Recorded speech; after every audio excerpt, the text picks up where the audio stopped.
कहते हैं झूठ के पाँव नहीं होते। भारतीय वज़ीर आज़म नरेंद्र मोदी कल इंतहाई परेशान हाली के साथ अपनी कौम से खिताब में ऐसे ही झूठ बोलते रहे जिनका ना सर था और ना कोई पैर था। नरेंद्र मोदी को जंग ख़त्म होने के 72 घंटे के बाद कौम को इत्मीनान में लेने का ख्याल आया। हालांकि पाकिस्तानी वज़ीर आज़म शहबाज शरीफ ने उसी रोज़ कौम को इत्मीनान में ले लिया था। लगता है कि ये 72 घंटे मोदी जी अपने नुकसान को बर्दाश्त करने, एक नया नैरेटिव बनाने, झूठ बोलने की प्रैक्टिस करने में सर्व करते रहे, क्योंकि ज़ाहिर है इतना ज़्यादा झूठ बोलना आसान भी नहीं होता। भारतीय मीडिया तो नरेंद्र मोदी की असलियत अपनी कौम को नहीं दिखाएगा, अभी भी नहीं दिखाएगा, लेकिन हम आज मोदी की अपनी कौम से खिताब में जो उन्होंने सरीहन झूठ बोले हैं उनमें से कुछ का पर्दा चाक करेंगे। नरेंद्र मोदी ने कल सबसे बड़ा झूठ ये बोला कि पाकिस्तान में मुबैना दहशतगर्दों को निशाना बनाया गया। इन इटसेल्फ ये एक एब्सर्ड किस्म का नैरेटिव है कि आप ये कह रहे हैं कि हम जिनको मारते हैं वो दहशतगर्द हैं, वो हमें क्यों मारे हैं, हमारे अंदर तो कोई दहशतगर्द ही नहीं है। लॉजिक से इसका दूर दूर तक कोई ताल्लुक नहीं, लेकिन साथ में ये झूठ भी है कि जो वो कह रहे हैं कि उन्होंने दहशतगर्दों को निशाना बनाया। Let's watch that. Modi ji, वो छोटे छोटे बच्चे, वो औरतें, वो नहते लोग, वो आपको दहशतगर्द लग रहे हैं। ये आप ही की आंखों पे पट्टी बंधी है जिसका यही नतीजा है। भारत के झूठ का पोल DGISPR लेफ्टिनेंट जनरल अहमद शरीफ चौधरी ने ही खोल दिया। उन्होंने वाजे किया कि भारतीय हमलों में खवातीन और बच्चों समेत सिर्फ और सिर्फ आम शहरी निशाना बने। Let's watch that. भारत ने 6 और 7 मई की दरमियानी शब अपनी बुज़दिलाना तारीख दोहराते हुए रात की तारीखी में पाकिस्तान पर हमला किया। इस बुज़दिलाना हमले में उसने सिविलियन आबादी को निशाना बनाया। 6 मकामात पर जो हमले हुए, इनमें 26 मासूम सिविलियंस शहीद हो चुके हैं और 46 इंजर्ड हैं। नरेंद्र मोदी ने दावा किया कि पाकिस्तानी मिसाइल और ड्रोन्स को भारत ने गैर मुअस्सर किया। ये भी देखिए, ये वो ख्वाब है जो पूरा नहीं हो सका। पाक फ़िज़ाइया ने भारतीय वज़ीर आज़म के झूठ का पोल सैटेलाइट तस्वीर के साथ बेनकाब कर दिया। Let's watch that. We had pinpointed S-400. As you can see, we knew that this is Pak. It's cheeseboard radar and the other part of the radar, the other constituents of the whole S4 battery. Loads of pictures are there for target. Modi ने Pakistani basis को भी निशाना बनाने का झूठ बोला। Again एक और ख्वाब जो पूरा नहीं हो सका, वो भी देखिए।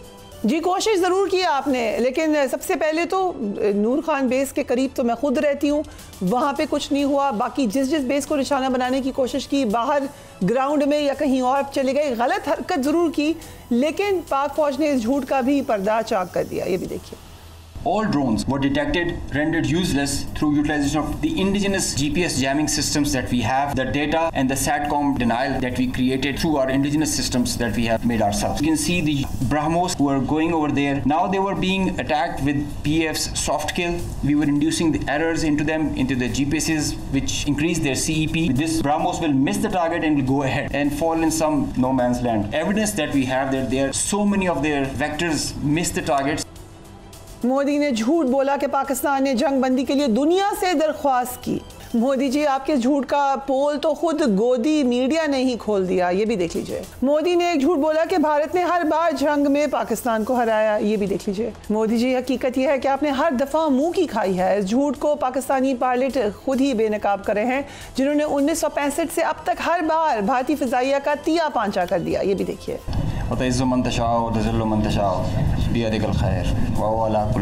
I'll pick up from where I left day before yesterday. PF versus IF 6-0. Modi ने एक झूठ ये भी बोला कि पूरी दुनिया में दहशतगर्दी के ताने बाने पाकिस्तान से मिलते हैं। बड़े अरसे से भारत मुसलसल ये झूठ बोल रहा है, एक बार फिर बोला। Let's watch that. मोदी के इस अजीम झूठ का पोल भारत के हाजिर service army officer Kulbhushan Yadav ने खुद खोल दिया। ये शख्स पाकिस्तान में गिरफ्तार हुआ और सजा याफ्ता है। देख लें वो खुद क्या क्या बातें बता रहा है। और फिर आज हमारी तरफ से, पाकिस्तान एयरफोर्स की तरफ से भारतीय तैयारे कहाँ कहाँ गिरे हैं उनकी तफसीलात भी जारी हो गई। सिक्योरिटी ज़राए का कहना है कि एक तैयारा अनंतनाग के इलाके में गिरकर तबाह हुआ। पायलट की हलाकत का खदशा है। तबाह होने वाले भारतीय तैयारी की इजेक्शन सीट के हवाले से भी उन्होंने बताया कि वो मिली है। सिक्योरिटी ज़राए के मुताबिक भारतीय फ़िज़ाई का दूसरा तैयारा पामपोर या पुलवामा के इलाके में गिरकर तबाह हुआ, जिसके दोनों पायलट शदीद ज़ख्मी हालत में हैं। एक और लड़ाका तैयारा हथियाल रामसो ज़िला रामबन के इलाके में गिरकर तबाह हुआ। इस तैयारे की pilot flying officer Iqbal Singh को ज़ख्मी हालत में आर्मी हॉस्पिटल उधमपुर मुंतकिल किया गया है। सिक्योरिटी ज़राए ये भी कह रहे हैं कि एक और तैयारा भरदा कलां तहसील अखनौर के ज़रई खेतों में गिरा। इस हादसे में जेट करने वाले दोनों पायलट्स जख्मी हुए, जिन्हें अखनौर के फौजी अस्पताल में मुंतकिल कर दिया गया। भारतीय फ़ज़ाइया का एक तैयारा भटिंडा के इलाके में भी तबाह हुआ।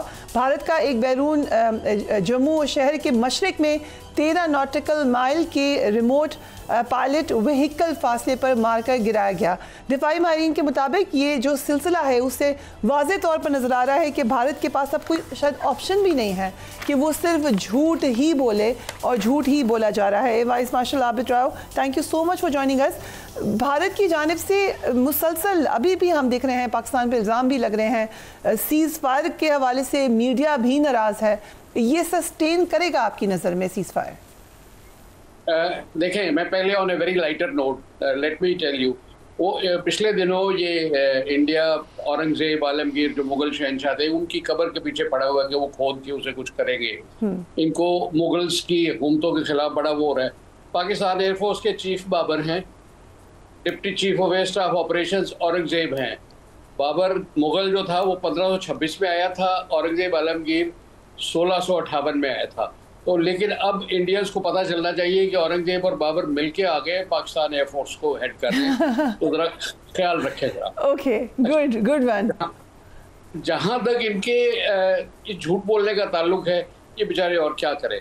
आप इसकी इफेक्टिवनेस देख लें कि एक दिन जो एयर कॉम्बैट हुआ है 1 घंटे का, उसमें जिसमें इनके 5 जहाज गिर गए हैं, एक ड्रोन गिर गया है, तो उससे आज तक इनकी एयरफोर्स ग्राउंडेड है। इनकी समझ में अभी तक नहीं आया कि क्या हुआ है।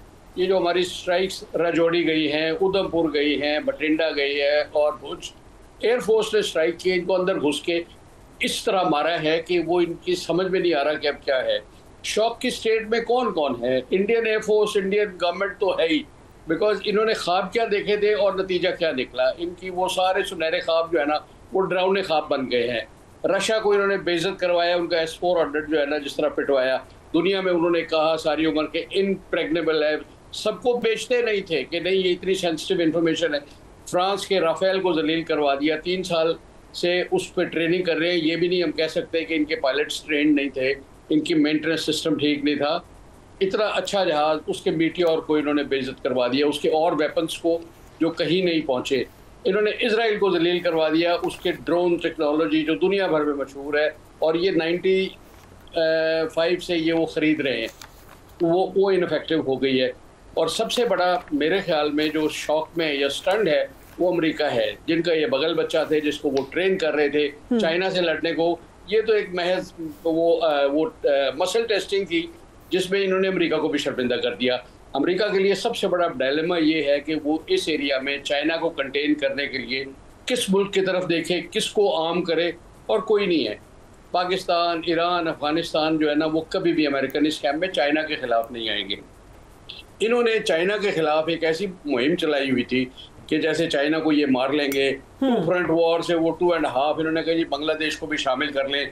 अगस्त लास्ट ईयर से जब से हसीना वाजिद गई है, तो ये सारे ऐसे सेटबैक्स हैं कि अगली आने वाली इंडियन हुकूमत को संभलने में ही कम से कम 10 साल लगेंगे। इसका तो मुझे लग रहा है कि इसके आखिरी दिन आ गए। अब इसको कल परसों से जो डिबेट शुरू हो रही है उनके लोकसभा में, जॉइंट सेशन में उनको होगा, तो उसमें इसके इस्तीफे की इसकी गूंज आपको सुनाई देगी। इसने वो embarrassment Indian government, Indian nation के लिए लाए हैं कि जो माजी में कहीं मिसाल, वरना over a period of time your policy reflects कि जी आपने क्या किया। इसने चंद दिनों में आके, जहाँ तक झूठ बोलने का ताल्लुक है, ये 2014 में जब आया था हुकूमत में, तो तभी मुझे याद है ये डेजिग्नेट हो गए थे। अभी ये Modi had not sworn as prime minister. तो मैं बरखा दत्त के प्रोग्राम पे था। मैं एक छोटा सा ही बता दूं, फिर आप चलिए आगे। तो बरखा दत्त ने मेरे से पूछा कि how do you see Modi is coming to power. मैंने कहा पाकिस्तान इज वेरी हैप्पी। कहने लगे स्ट्रेंज, कैन यू एक्सप्लेन। मैंने कहा इसलिए कि ये अभी तक तो था चीफ मिनिस्टर एक सूबे का, इसने ना फॉरेन पॉलिसी से डील किया ना डिफेंस से। तो ये अब आएगा, अगर तो इसकी समझ में पाकिस्तान का पोटेंशियल आ गया तो it is a win win situation for both countries. ये इंसान का बच्चा बन के रहेगा। और अगर इसकी समझ में नहीं आया तो ही विल मेक श्योर के जाते जाते इंडिया को तोड़ के जाए, तबाह करके